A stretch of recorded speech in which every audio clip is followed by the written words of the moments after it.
میرے محترم بزرگ عزیز دوستوں،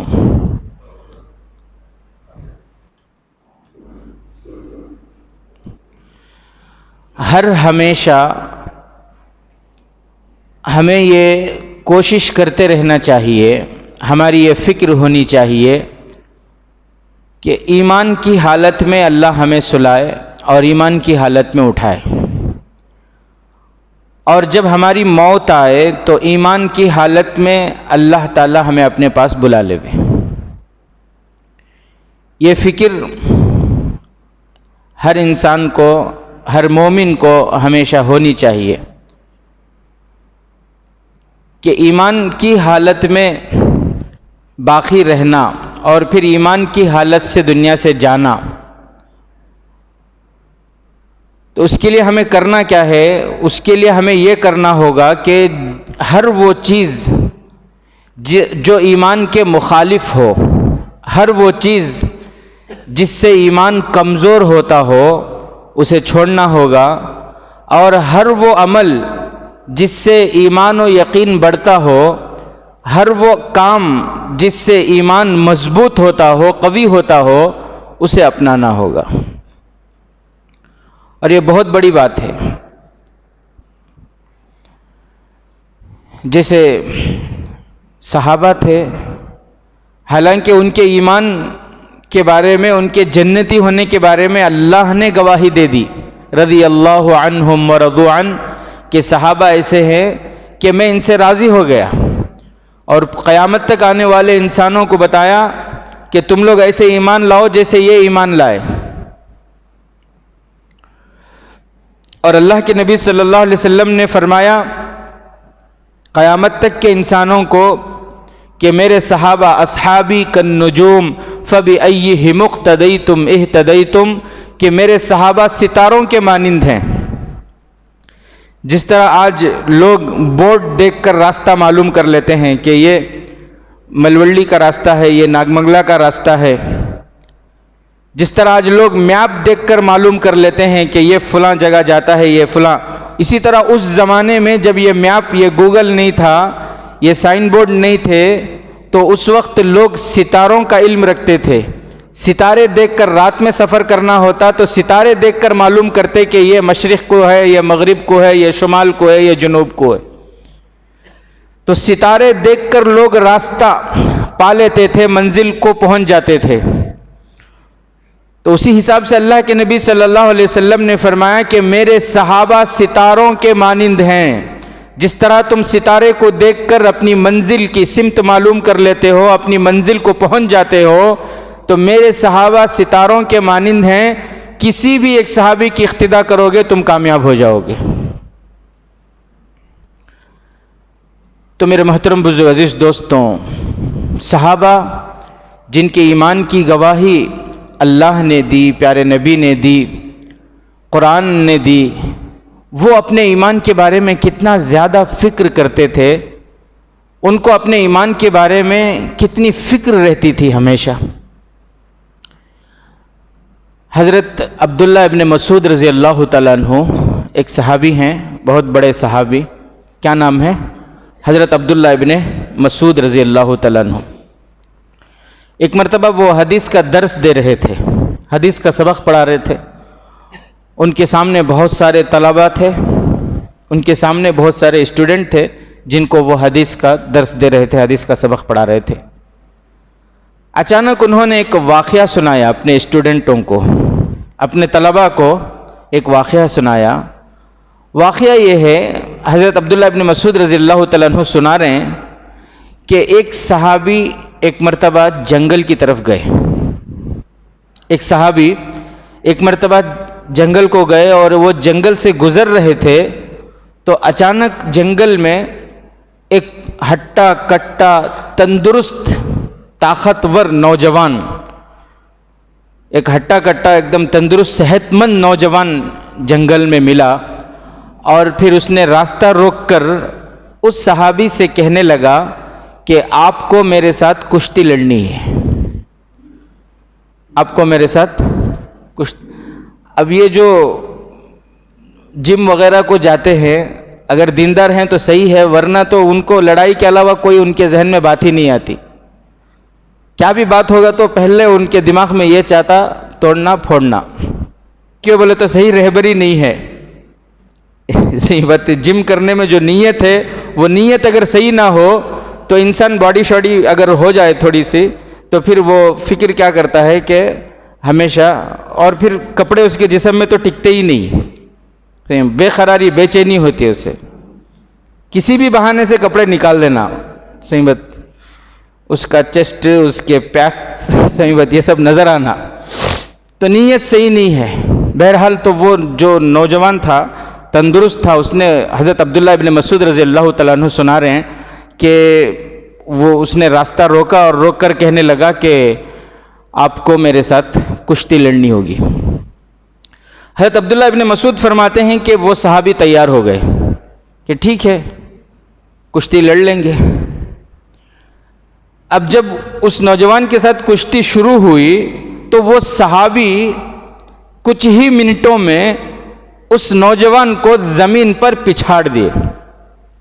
اس نوجوان کو پچھاڑ دیے کچھ ہی منٹوں میں. تو وہ نوجوان کھڑا ہوا اور کھڑا ہو کر کہنے لگا کہ پہلی مرتبہ مجھے کچھ سمجھ میں نہیں آیا، یہ کیسے ہو گیا مجھے سمجھ میں نہیں آیا، پھر دوبارہ شروع سے. تو وہ صحابی بھی اتنے پیارے تھے، انہوں نے کہا کہ ٹھیک ہے پھر دوبارہ ہو جائے. پھر دوسری مرتبہ کشتی ہوئی، پھر دوسری مرتبہ. حضرت عبداللہ ابن مسعود فرماتے ہیں پہلی مرتبہ اس نوجوان کو پچھاڑنے میں جتنی دیر لگی تھی اس سے کم منٹوں میں، اس سے کم وقت میں دوسری مرتبہ پھر پچھاڑ دیے. اب وہ تیسری مرتبہ کھڑا ہوا، تیسری مرتبہ بھی پچھاڑ دیے. تو طلبہ جو تھے اسٹوڈنٹ، آپ لوگ تو کچھ نہیں پوچھ رہے، وہ اسٹوڈنٹ پوچھنے لگے حضرت عبداللہ ابن مسعود کو کہ حضرت وہ صحابی تھے کون؟ وہ کون تھے صحابی جو جنگل میں ان کے ساتھ لڑے اور ان کو 3 مرتبہ پچھاڑ دیے، زمین پر پٹخ دیے 3 مرتبہ؟ حضرت عبداللہ ابن مسعود رضی اللہ تعالیٰ عنہ نے فرمایا سنو تو صحیح. تیسری مرتبہ جب پچھاڑ دیے تو پھر وہ نوجوان کھڑا ہوا اور کھڑا ہو کر کہنے لگا کہ میں نے یہاں پر کئی لوگوں کو پچھاڑا ہے، میں نے اس جگہ کئی لوگوں کو پچھاڑا ہے، اور میں آپ کو بتاؤں میں انسانوں میں سے نہیں ہوں، میں جنات میں سے ہوں، میں جن ہوں. حضرت عبداللہ ابن مسعود فرماتے ہیں سنو وہ کیا کہنے لگا؟ وہ کہنے لگا وہ نوجوان کہ میں انسانوں میں سے نہیں، میں جن ہوں. میں نے کئی لوگوں کے ایمان کو یہاں آزمایا اور کئی لوگوں کے ایمان کو میں یہاں برباد کر چکا ہوں. اے عمر تمہارا ایمان اتنا مضبوط ہے کہ تمہارے ایمان نے مجھے جیتنے نہیں دیا. عمر تمہارے ایمان نے مجھے ہرا دیا. تو حضرت عمر رضی اللہ تعالیٰ عنہ تھے. وہ کون تھے؟ حضرت عمر رضی اللہ تعالیٰ عنہ واقعی بڑے جلیل القدر صحابی تھے، بڑے بارعب اور دبدبے والے تھے. ایک مرتبہ ہمارے نبی صلی اللہ علیہ وسلم خود خواب دیکھے، اور ہمارے نبی صلی اللہ علیہ وسلم خواب کا تذکرہ کرتے، صحابہ سے فرماتے، بولنے والی بات ہوتی بتاتے نا. تو ہمارے نبی صلی اللہ علیہ وسلم فرما رہے ہیں کہ میں نے خواب دیکھا، اور خواب میں نے کئی صحابہ کو دیکھا، اور میں نے دیکھا کہ ان کے کپڑے، کسی کے کپڑے چھوٹے ہیں، کسی کے بڑے ہیں. ہمارے نبی صلی اللہ علیہ وسلم اپنا خواب بیان فرما رہے ہیں. میں نے خواب میں دیکھا کہ خواب میں کئی صحابہ کو دیکھا، کسی کے کپڑے جو ہے بڑے ہیں، چھوٹے ہیں، یعنی کسی کا کپڑا اس کے سینے تک ہے، کسی کا کپڑا اس کے پیٹ تک ہے، اور کسی کے کپڑے بہت بڑے ہیں. لیکن ہمارے نبی فرماتے ہیں کہ میں نے ایک شخص کو دیکھا کہ اس کے کپڑے اتنے بڑے ہیں، اتنے بڑے ہیں کہ زمین پر گھسیٹتا ہوا وہ لے کر جا رہا ہے. زمین پر گھسیٹتا ہوا وہ لے کر جا رہا ہے.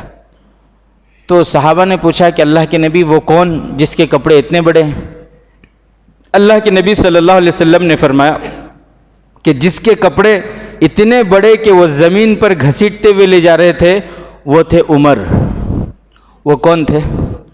وہ عمر تھے۔ تو حضرت عمر رضی اللہ تعالیٰ عنہ بھی اسی مجلس میں بیٹھے تھے۔ حضرت عمر رضی اللہ تعالیٰ عنہ نے پوچھا کہ اللہ کے نبی، اے میرے پیارے نبی، فما اول ذالک یا رسول اللہ۔ حضرت عمر رضی اللہ تعالیٰ عنہ نے پوچھا، بخاری شریف کی یہ روایت ہے، بخاری شریف کی یہ حدیث ہے۔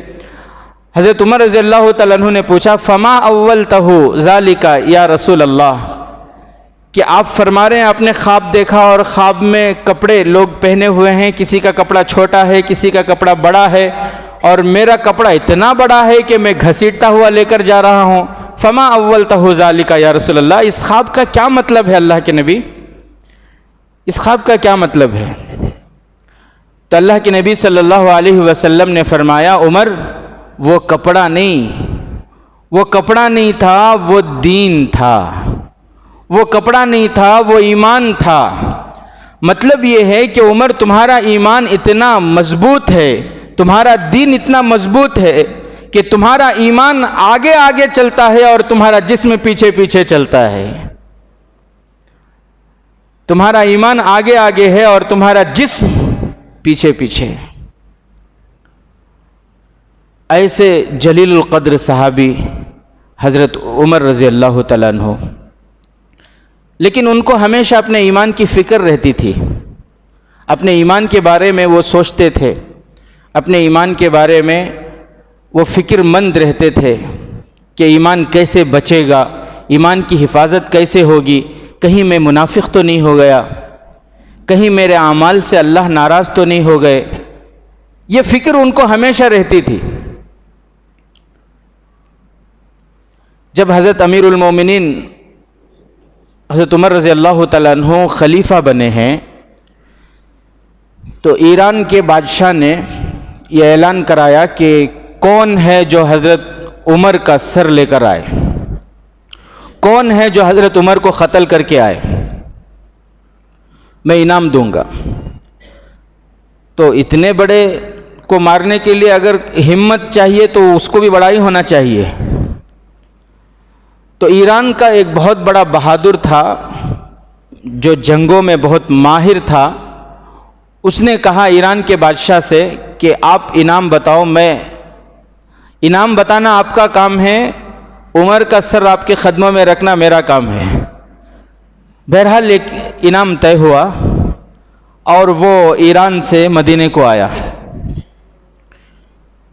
مدینے کو آیا اور مدینے میں آ کر وہ تو دشمن ہے، حضرت عمر رضی اللہ تعالیٰ عنہ کو قتل کرنے کے ارادے سے آیا۔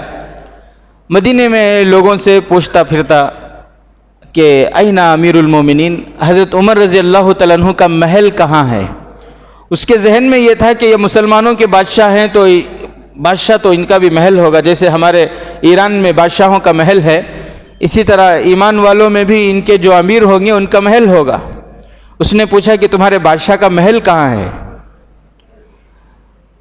صحابہ نے لوگوں نے بتایا کہ حضرت عمر رضی اللہ تعالیٰ عنہ کا کوئی محل نہیں ہے، وہ جو جھوپڑی نظر آ رہی ہے نا وہ حضرت امیر المومنین حضرت عمر رضی اللہ تعالیٰ عنہ کی جھوپڑی ہے، وہی ان کا مکان ہے، اسی دولت گدے میں وہ رہتے ہیں۔ لیکن اس وقت وہ ان کے اونٹوں کے چرانے کا وقت ہے، یہ جو وقت ہے اونٹ چراتے ہیں اس وقت میں وہ۔ تو یہ دل میں بہت خوش ہو گیا کہ چلو میرا کام تو بہت آسان ہو گیا۔ شہر میں اگر میں مارنے جاتا کسی بھی بہانے سے، کچھ لوگ ہوتے جو بچانے آتے یا مجھے پکڑ لیتے، پکڑا جاتا۔ جنگل میں ہے تو وہاں تو کوئی نہیں ہوگا بچانے والا، وہاں مارنا میرے لیے بہت آسان ہوگا، میرا کام بہت آسان ہو گیا۔ تو جنگل کی طرف گیا، وہ جنگل کی طرف گیا، دیکھا اونٹ چر رہے ہیں تو سمجھ گیا کہ یہیں کہیں ہوں گے حضرت عمر رضی اللہ تعالیٰ عنہ۔ وہ کہتا ہے میں قریب گیا تو میں نے دیکھا کہ ایک درخت کے نیچے آرام کر رہے ہیں، دور سے میں نے دیکھا کہ وہ درخت کے نیچے آرام کر رہے ہیں تو میں دل میں بہت خوش ہو گیا۔ لیکن جیسے ہی میں قریب ہوتا گیا مجھے آواز آئی اور میں نے ادھر ادھر دیکھا تو وہاں قریب میں ایک شیر، آج بھی کتابوں میں لکھا ہے، قریب میں ایک شیر بیٹھا ہوا تھا۔ تو یہ کہتے ہیں کہ میں ڈر گیا اور میں جلدی ایک درخت پر جو ہے چڑھ کر بیٹھ گیا، اور درخت میں چڑھنے کے بعد بھی مجھے خوشی ہو رہی تھی. کیوں؟ اس لیے کہ میں دل میں سوچ رہا تھا کہ جو کام کرنے میں آیا چلو اس میں اور آسانی ہو گئی کہ شیر خود اب تھوڑی دیر میں ان کو نمٹا دے گا. لیکن کہتا ہے اللہ کی قسم میں درخت پر بیٹھ کر انتظار میں تھا کہ شیر اب آ کر حملہ کرے گا، اب حملہ کرے گا، اب حملہ کرے گا. لیکن وہ بیٹھا رہا یہاں تک کہ حضرت عمر رضی اللہ تعالیٰ عنہ نیند سے بیدار ہوئے. جیسے ہی نیند سے بیدار ہوئے وہ شیر غائب ہو گیا. کتابوں میں لکھا ہے کہ وہ درخت سے نیچے اترا اور حضرت عمر رضی اللہ تعالیٰ عنہ کے پاس آیا اور آ کر کہنے لگا کہ کیا معاملہ ہے، مجھے کچھ سمجھ میں نہیں آیا. یہ کیا؟ سب سے پہلی بات تو یہ ہے کہ آپ امیر المومنین ہیں. آپ امیر المومنین ہو کر اونٹ چراتے ہیں. اور دوسری بات یہ ہے کہ جب تک آپ سو رہے تھے ایک شیر ایسا لگ رہا تھا جیسے وہ آپ کی غلامی کر رہا ہو، وہ آپ کا واچ مین ہو، وہ آپ کی حفاظت کر رہا ہو. جب آپ بیدار ہوئے تو غائب ہو گیا. یہ کیا معاملہ ہے؟ حضرت عمر رضی اللہ تعالیٰ عنہ نے فرمایا کہ کچھ نہیں، یہ ہمارا ایمان تھا جو ہماری حفاظت کر رہا تھا، وہ شیر نہیں تھا. حضرت عمر رضی اللہ تعالیٰ عنہ نے فرمایا تمہیں نظر ایسا آیا کہ وہ شیر ہے، لیکن حقیقت یہ ہے کہ وہ شیر نہیں تھا، وہ ہمارا ایمان تھا جو ہماری حفاظت کر رہا تھا. تو ان کا ایمان مضبوط تھا. اللہ تعالیٰ نے ان کے دل میں، ان کے قلب میں، ان کی روح میں ایمان کو بسایا تھا. ایمان کو انہوں نے اپنے جسم میں بسایا تو اللہ تعالیٰ نے جسمانی اعتبار سے بھی ان کو مضبوط بنا دیا تھا. جسمانی اعتبار سے بھی وہ مضبوط تھے. ایسے جلیل القدر صحابی حضرت عمر رضی اللہ تعالیٰ عنہ. ایک صحابی ہیں حضرت شہر بن حوشب رحمت اللہ علیہ، صحابی تابعی ہیں. وہ ایک مرتبہ امی جان حضرت ام سلمہ رضی اللہ تعالیٰ عنہ کے پاس آئے اور آ کر، اچھا میں یہ بات اس لیے بتا رہا ہوں کہ ہمیں اپنے ایمان کے بارے میں فکر کرنا بہت ضروری ہے. اپنے ایمان کو بچانے کی فکر کرنا بہت ضروری ہے. اور ایمان بچے گا کیسے؟ جن کاموں سے ایمان کمزور ہوتا ہے ان کاموں کو چھوڑنا ہے، اور جن کاموں سے ایمان مضبوط ہوتا ہے ان کاموں کو اپنانا ہے. ایمان کی فکر آج ہمیں ویسی نہیں ہے جیسے صحابہ میں تھی، جیسے تابعین کو تھی ایمان کی فکر. حضرت شہر بن حوشب رحمت اللہ علیہ حضرت ام سلمہ رضی اللہ تعالیٰ عنہ کے پاس. کون حضرت ام سلمہ؟ اللہ کے نبی صلی اللہ علیہ وسلم کی بیوی، میری آپ کی پوری امت کی ماں حضرت ام سلمہ رضی اللہ تعالیٰ عنہ کے پاس آئے اور انہوں نے آ کر پوچھا کہ امی جان مجھے ایک بات پوچھنا ہے. جی پوچھو کیا ہے؟ تو انہوں نے پوچھا کہ اللہ کے نبی صلی اللہ علیہ وسلم سب سے زیادہ کیا دعا مانگتے تھے؟ حضرت شہر بن حوشب پوچھتے ہیں کہ امی جان آپ مجھے یہ بتاؤ کہ اللہ کے نبی صلی اللہ علیہ وسلم اللہ سے سب سے زیادہ کیا دعا مانگتے تھے؟ تو حضرت ام سلمہ رضی اللہ تعالیٰ عنہ کی آنکھوں میں آنسو آ گئے اور حضرت ام سلمہ رضی اللہ تعالیٰ عنہ کہنے لگیں کہ اللہ کے نبی سب سے زیادہ جو دعا مانگتے تھے وہ یہ، یا مقلب القلوب ثبت قلبی علی دینک. آپ میرے ساتھ پڑھیں، یا مقلب القلوب ثبت قلبی علی دینک. یہ دعا اللہ کے نبی صلی اللہ علیہ وسلم سب سے زیادہ مانگتے تھے. کیا ترجمہ کہ اے اللہ، یا مقلب القلوب، اے دلوں کو پلٹنے والے، میرے ایمان کی، میرے دین کی حفاظت فرما. حضرت ام سلمہ رضی اللہ تعالیٰ عنہ فرماتی ہیں کہ میں اللہ کے نبی سے پوچھی کہ اللہ کے نبی آپ ایمان کے لیے دعا کر رہے ہیں، آپ کے ایمان سے بڑھ کر تو کسی کا بھی ایمان نہیں، پھر آپ ایمان کے لیے دعا کر رہے ہیں. حضرت ام سلمہ رضی اللہ تعالیٰ عنہ فرماتی ہیں اللہ کے نبی صلی اللہ علیہ وسلم نے فرمایا، ام سلمہ سارے بنی آدم کے ان قلوب بنی آدم بین اصبعین من اصابع الرحمن وہ حدیث بخاری شریف کی جس کا ترجمہ یہ ہے کہ اللہ کے نبی صلی اللہ علیہ وسلم نے فرمایا کہ سارے انسان، دنیا میں جتنے انسان ہیں، سارے انسانوں کے دل اللہ کے دو انگلیوں کے درمیان ہیں، یقلبھا کیف یشاء، وہ جیسے چاہتا ہے پلٹتا ہے، جس کے لیے چاہتا ہے اسے ایمان عطا کرتا ہے، موت کے وقت اسے ایمان عطا کرتا ہے، موت تک اس کے ایمان کی حفاظت کرتا ہے، اور جس کے لیے چاہتا ہے موت کے وقت اس سے کلمہ چھین لیتا ہے۔ حضرت عمر رضی اللہ تعالیٰ عنہ کو اپنے ایمان کے بارے میں ہمارے نبی خود ایمان کی حفاظت کے لیے دعا کر رہے ہیں۔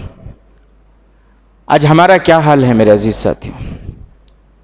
آج ہمیں ایمان کے بارے میں کیا فکر ہے؟ حضرت عمر کتنے بڑے جلیل القدر صحابی، کیسے رعب والے، ان کو اپنے ایمان کے بارے میں کتنی فکر ہوتی تھی۔ 24 گھنٹے میں کبھی ہمیں اپنے ایمان کے بارے میں فکر ہوتی ہے کہ میرا ایمان گھٹ رہا ہے یا بڑھ رہا ہے؟ اگر گھٹ رہا ہے تو کیسے میں اسے بڑھاؤں؟ اگر بڑھ رہا ہے تو مزید تقویت کیسے ملے؟ میں کیا کروں اس کے لیے؟ کبھی یہ بارے میں ہمیں فکر ہوئی؟ مدینے میں ایک شخص کا انتقال ہو گیا حضرت امیر المومنین عمر رضی اللہ تعالیٰ عنہ کے دور خلافت میں۔ تو جنازہ تیار ہوا۔ جنازہ جب تیار ہو گیا، بالکل لوگ بھی آ گئے، جنازہ بالکل تیار ہے، تو کسی نے کہا کہ بھئی امیر المومنین حضرت عمر رضی اللہ تعالیٰ عنہ کو اطلاع کرو کہ جنازہ بالکل تیار ہے اور لوگ بھی حاضر ہیں، تاکہ وہ آ کر جنازے کی نماز پڑھائیں۔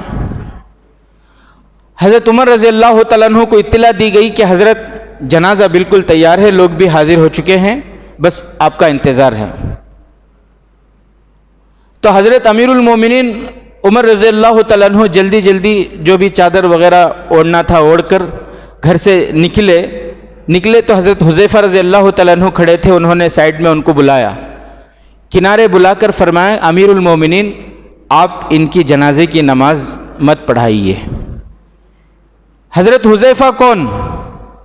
حضرت حذیفہ رضی اللہ تعالیٰ عنہ وہ صحابی جن کو اللہ کے نبی صلی اللہ علیہ وسلم نے سارے راز کی باتیں بتائے تھے۔ رازدار صحابی حضور صلی اللہ علیہ وسلم کے حضرت حذیفہ رضی اللہ تعالیٰ عنہ، قیامت تک جتنے منافق آئیں گے، جن کی زبان پر کلمہ ہوگا، دل میں کلمہ نہیں ہوگا، جن کی زبان پر ایمان کی باتیں ہوگی، عمل ایمان سے خالی، جن کی زبان پر اللہ رسول کے محبت کے دعوے ہوگے لیکن ان کی زندگی میں اللہ رسول کی محبت کا کوئی چیز محبت کی نظر نہیں آئے گی، سارے منافق، قیامت تک جتنے منافق آئیں گے، سارے اس وقت جتنے منافق تھے، ان سارے منافقوں کی لسٹ، ان سارے منافقوں کے نام اللہ تعالیٰ نے حضرت حذیفہ رضی اللہ تعالیٰ عنہ کو بتا دیے تھے۔ تو حضرت حذیفہ رضی اللہ تعالیٰ عنہ نے فرمایا امیر المومنین آپ ان کے جنازے کی نماز مت پڑھائیے، کیونکہ یہ مومن نہیں، یہ منافق تھے۔ اکیلے میں بلا کر انہوں نے بتایا۔ تو حضرت عمر رضی اللہ تعالیٰ عنہ گئے، جا کر وہاں عذر پیش کر دیے کہ بھائی آپ میں سے کوئی جنازے کی نماز پڑھاؤ، آپ میں سے کوئی جنازے کی نماز پڑھا دو۔ یہ کہہ کر حضرت عمر رضی اللہ تعالیٰ عنہ چلے گئے۔ جنازہ جب وہاں سے پڑھائے اور اس کے بعد جنازہ لے کر چلے گئے، حضرت حذیفہ رضی اللہ تعالیٰ عنہ آئے تو حضرت عمر رضی اللہ تعالیٰ عنہ اب بھی رو رہے تھے، رو رہے ہیں، بہت رو رہے ہیں۔ تو حضرت حذیفہ رضی اللہ تعالیٰ عنہ پوچھا امیر المومنین کیا بات ہے؟ جنازہ ہوا، لے کر گئے، جنازے کی نماز بھی ہوئی، لے کر گئے، آپ رو کیوں رہے ہیں؟ حضرت عمر رضی اللہ تعالیٰ عنہ پوچھتے ہیں کہ حذیفہ سچ سچ بتاؤ، اللہ کے نبی نے جو منافقوں کے نام تمہیں بتائے ہیں ان ناموں میں کہیں میرا نام تو نہیں ہے؟ منافقوں کے لسٹ میں کہیں میرا نام تو نہیں ہے؟ اتنے بڑے ایمان والے، ایسے اولو العزم صحابی، ان کا ایمان ایسا قوی کہ شیطان بھی ان کو پہچان نہ سکا، ان کا ایمان اتنا قوی کہ اللہ کے نبی فرماتے ہیں کہ ان کا ایمان آگے چلتا ہے، جسم پیچھے چلتا ہے، لیکن ان کو ہمیشہ اپنے ایمان کی فکر ہے۔ اور آج ہمیں شادیوں میں فضول خرچی، ولیمہ سنت بول کو کر رہی، لیکن حرام کاماں چل رہی ولیمے کی دعوتوں میں، نام کیا ہے؟ سنت نہ ولیمہ. ایسے ولیمے روکنا فرض ہے. جن ولیمے کی دعوتوں میں حرام کام ہو رہے ہوں. ویڈیوگرافی کیا ہے؟ حرام نہیں ہے. بے پردگی حرام نہیں ہے.